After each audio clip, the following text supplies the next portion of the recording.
Hey humans. That's really creepy, but it's fine.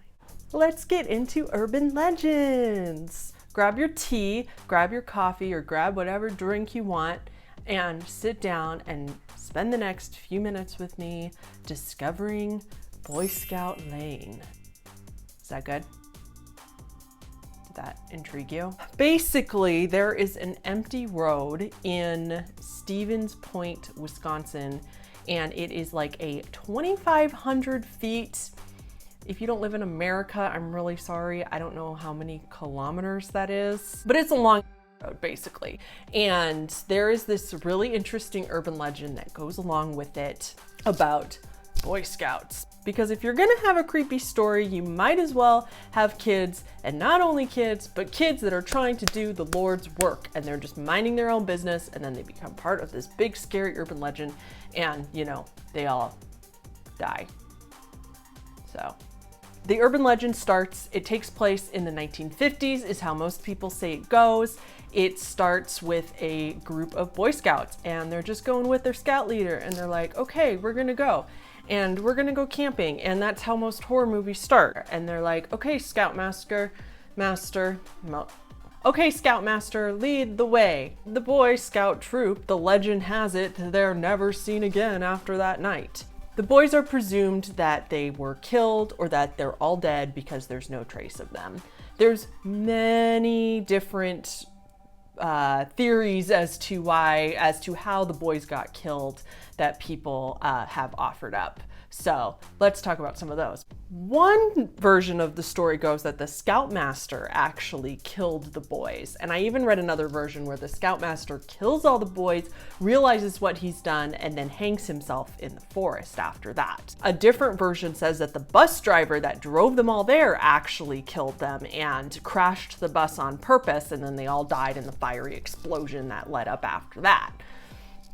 There's another version where the boys go, they're like camping and just, you know, having a good time, and marshmallows and fire and ghost stories and, you know, flashlights under the face and all that kind of stuff. And then in the middle of the night, the Scoutmaster goes to sleep, their adult goes to sleep who's watching them, and all the boys take off in the middle of the night, and they're like running through the forest, and they want to just be, you know, big kids because we're boys and we're older. And they go out into the forest, and one of them drops their lantern, and back in the 50s, the lanterns weren't just like little lights where like you drop it and it's fine. They're lanterns that are like fire, and it caught fire, and then it caused a forest fire, and all the boys died in the forest fire.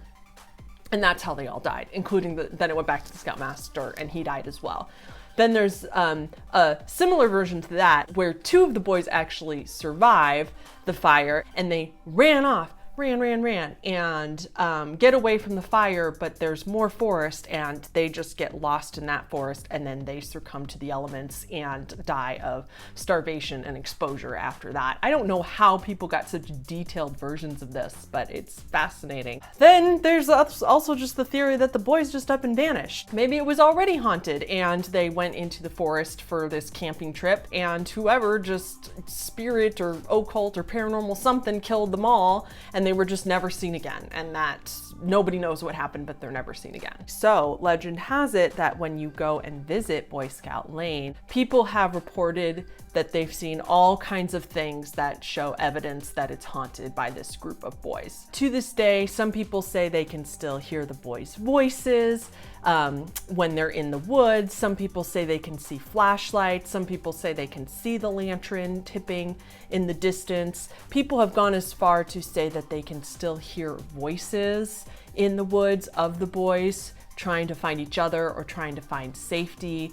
Some have even said they've seen disembodied faces, which is just horrifying. Like, I don't ever want to see that. People have reported that they've seen haunted buses going through the woods themselves when they've been there.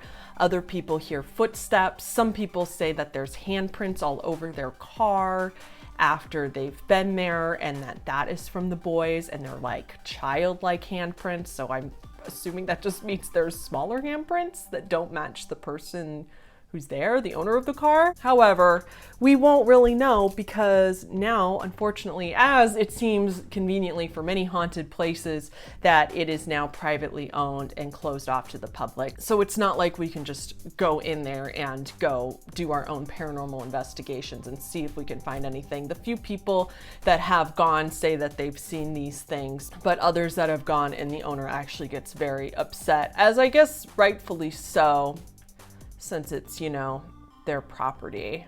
I don't know. Would you ever visit Boy Scout Lane? I sure wouldn't. I don't think I would.